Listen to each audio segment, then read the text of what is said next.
Le estaba preguntando si tienen alguna duda acerca del tema que habíamos tratado, que fue el tétanos. Ok, entonces vamos a hablar acerca del polio y como les había adelantado, esta es una enfermedad también inmunoprevenible. A diferencia del tétanos, es que no produce una alta mortalidad, pero sí una alta morbilidad, ¿no? La persona puede quedar parapléjica o puede tener una alta discapacidad a la hora de deambular.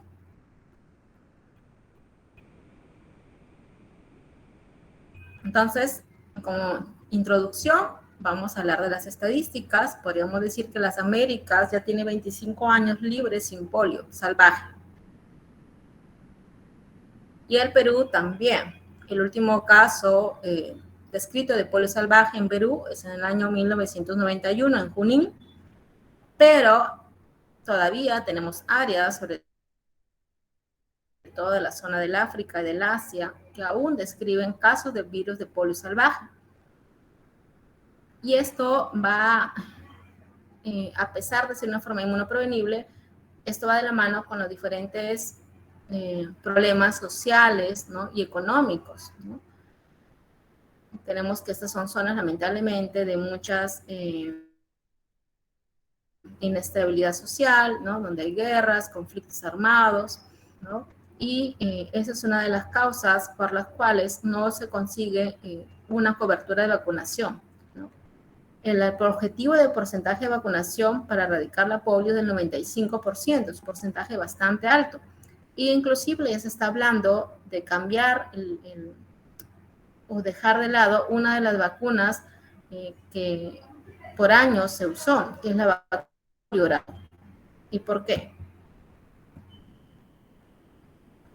Entonces, ya lo habíamos dicho, 95% es el porcentaje de cobertura para la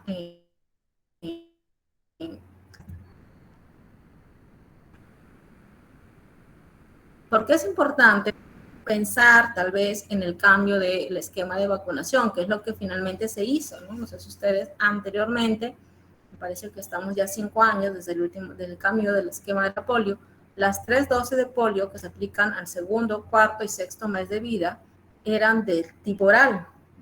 Actualmente no, la primera dosis es intramuscular y ya la segunda y tercera es vía oral. ¿Por qué se hizo el cambio? Porque existe, si bien es cierto, ya no hay polio salvaje, todavía hay reporte hasta el año 2010 de virus similar a la vacuna o virus derivado de la vacuna. Esta enfermedad de polio secundaria a la vacuna es más frecuente en la primera dosis, ¿no? En forma global se habla de 1 de 2 millones de dosis, pero en la primera dosis se habla de 1 de 750,000. ¿Y cómo yo diferencio? BSV es virus similar a la vacuna versus VDV, virus derivado de la vacuna, porque cuando un paciente tiene síntomas de polio, cuya clínica es la parálisis flácida aguda, es una enfermedad de reporte obligatorio, se hace análisis de las heces y se ve si hay diferencia de nucleótidos. Si la diferencia de los nucleótidos de este virus ARN es menor del 1%, se dice que es un virus similar a la vacuna. Es decir, que a esa persona que se le inmunizó, esa vacuna se enfermó secundaria a la vacuna que se le administró. Recordemos que la vacuna vía oral es virus vivus atenuado y la vacuna intramuscular es virus muerto. En cambio, cuando es más del 1%, significa, por ejemplo, a mí me colocan la vacuna vía oral y yo tengo un hermano con VIH, mi hermano con VIH que nunca recibió la vacuna hace polio. ¿Por qué? Porque yo que recibí la vacuna vía oral, un virus vivus atenuado, la elimino por las heces. Y sin querer, ha habido una contaminación mano-fecal y mi hermano inmunodeprimido se contagia. ¿Se entendió esa diferencia? ¿O lo vuelvo a repetir? ¿Puede repetirlo, doctora, por favor? Ya. Déjenme ver si es que por acá tengo un cuadro, porque no hay un cuadro, ya. Entonces, cuando es virus similar a la vacuna, significa que la misma persona que se le vacunó, esa misma persona hace la enfermedad. En cambio, el virus derivado de la vacuna, la persona no fue vacunada, porque mayormente es un inmunodeprimido, pero vive con alguien que sí ha sido vacunado. Recordemos que la vacuna vía oral es virus vivos atenuados. ¿Sí? Hay presencia del virus, pero en forma atenuada.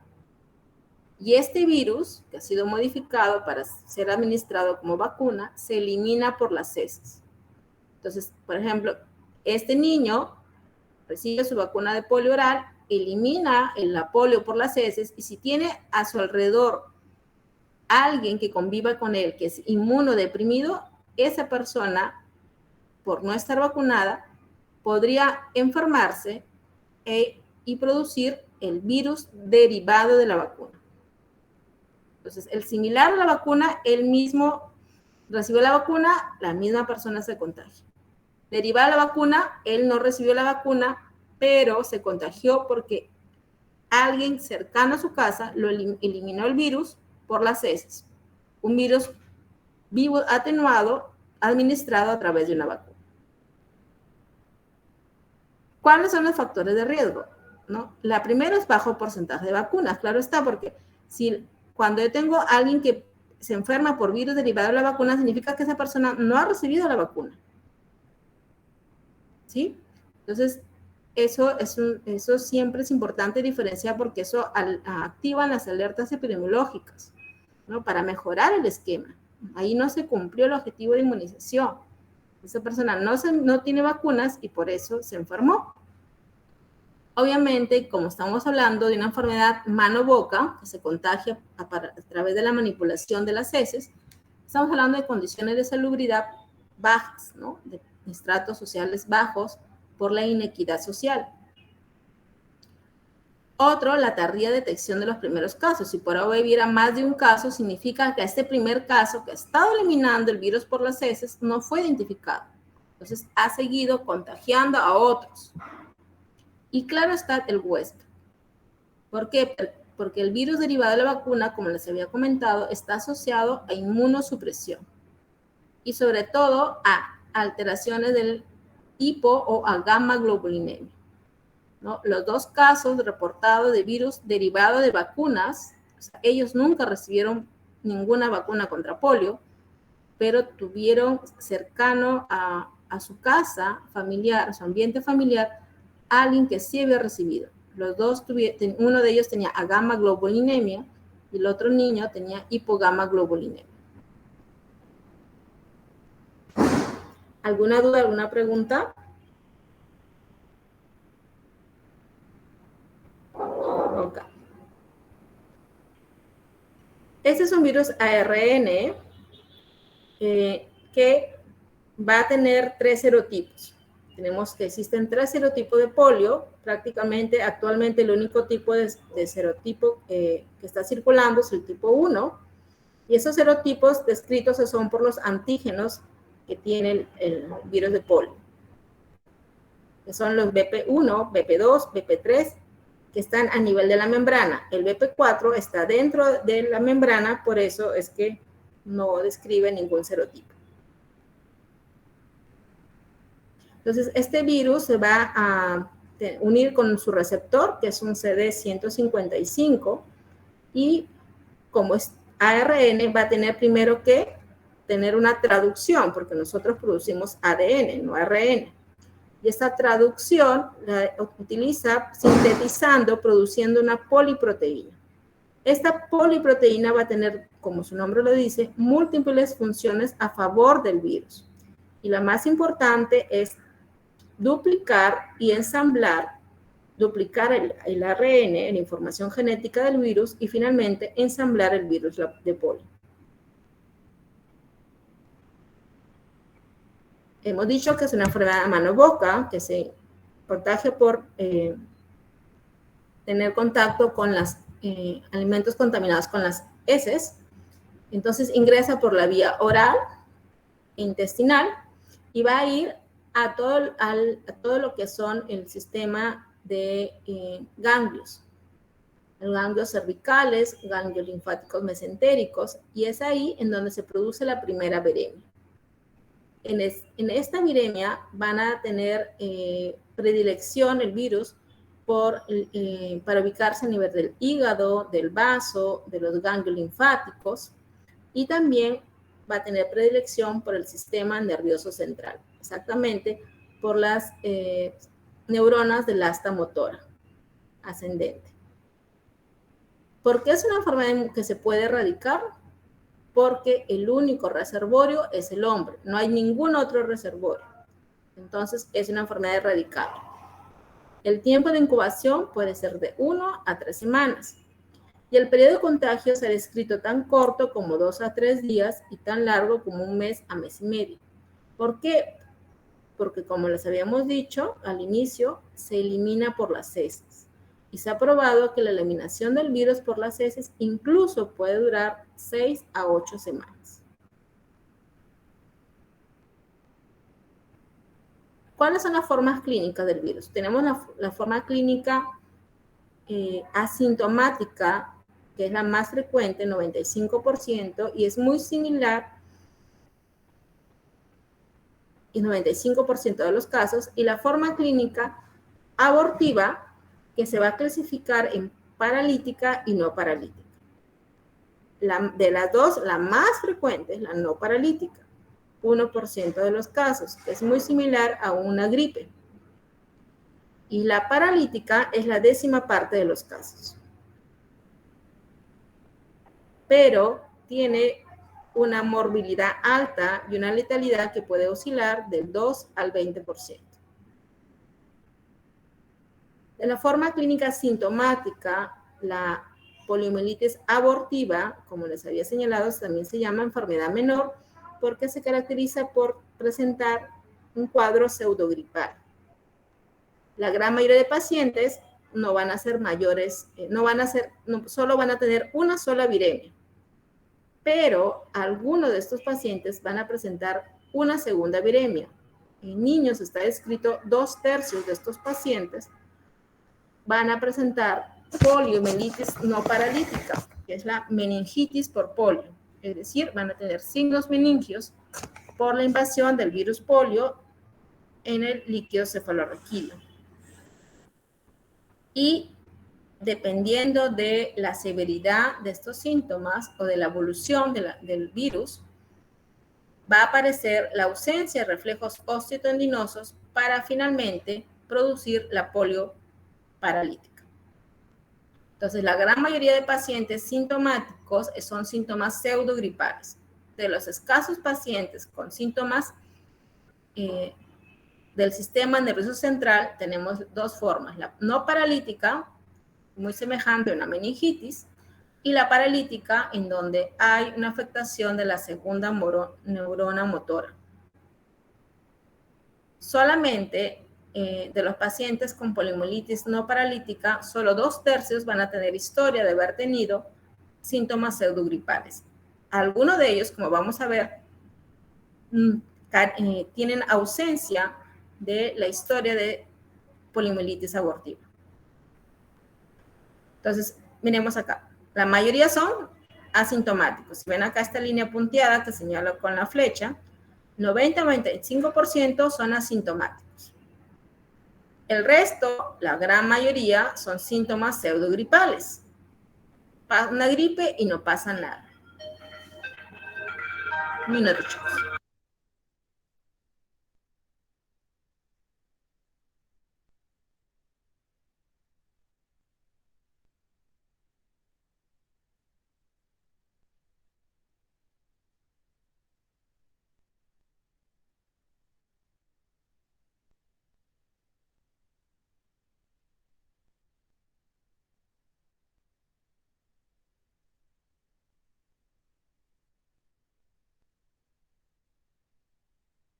Muy bien.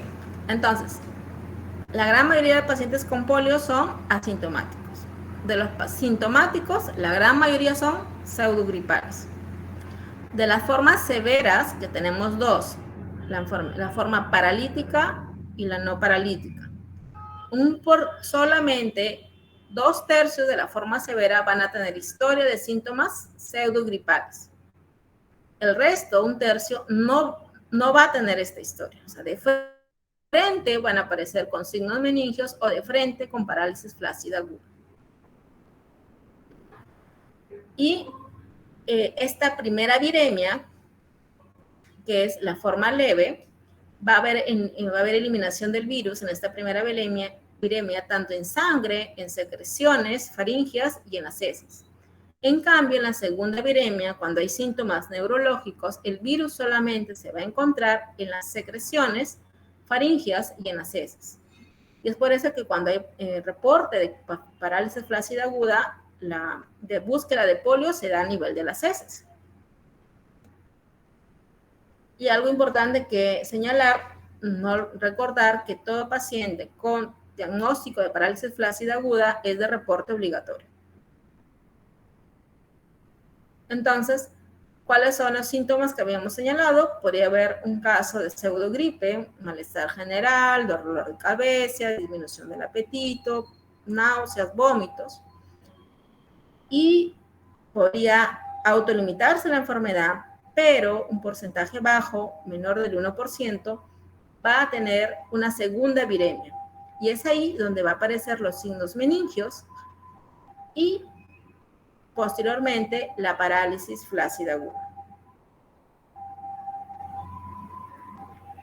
Esta segunda viremia, como toda viremia, coincide con la aparición de fiebre. Pero es muy descriptivo que cuando aparece la parálisis flácida aguda, cae el pico febril.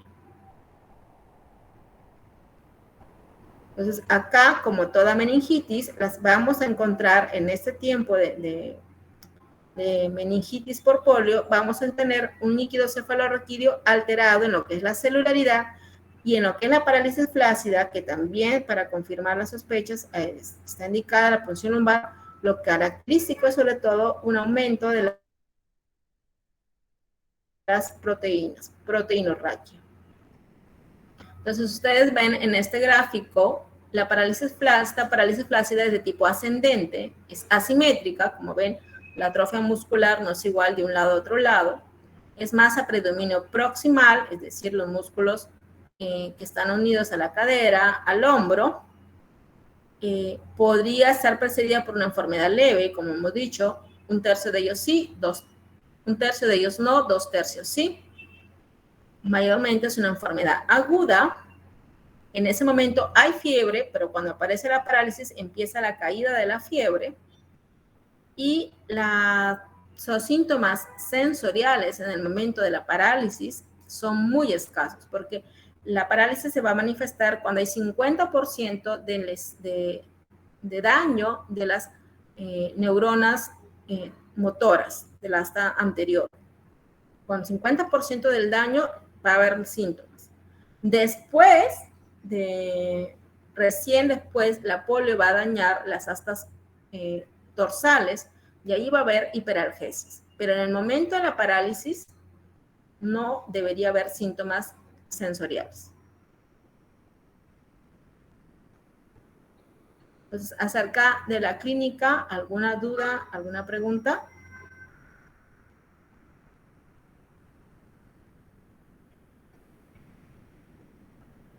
Aquí. Y nuevamente, como ustedes pueden apreciar, aumenta el esquema de vacunación, hablamos del 95%, aumenta la cobertura de vacunación y cae inmediatamente los casos de polio.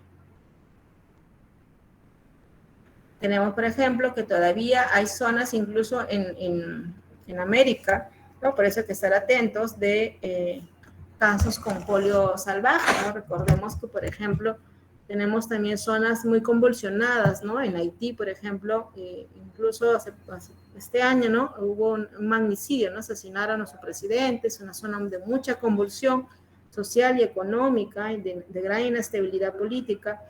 Entonces, probablemente el esquema de inmunización es muy bajo, estas personas buscan una mejor calidad de vida, empiezan a migrar y pueden producir nuevamente un brote, ¿no?, de polio por no estar inmunizados, ¿no?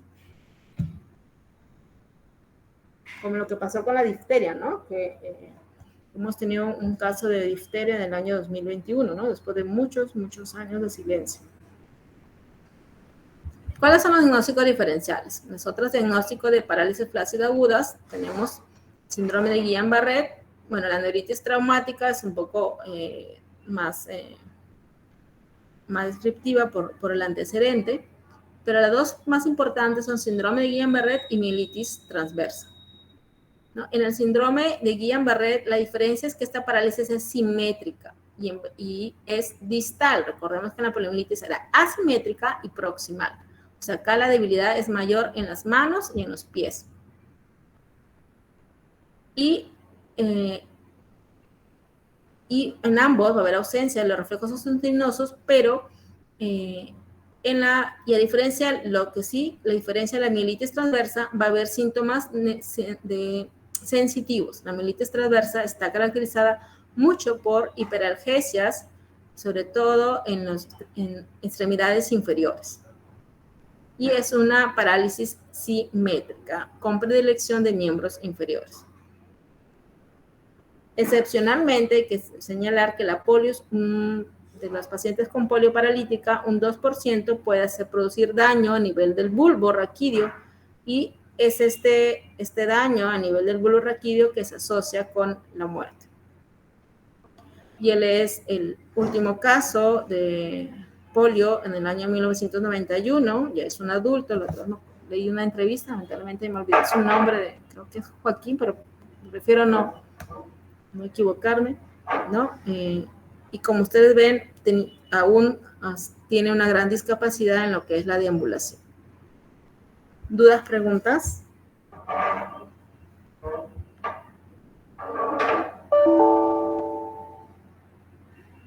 Muy bien, chicos. ¿O se entendió todo o no se entendió nada? No sé cuál. Espero que se haya entendido la gran mayoría.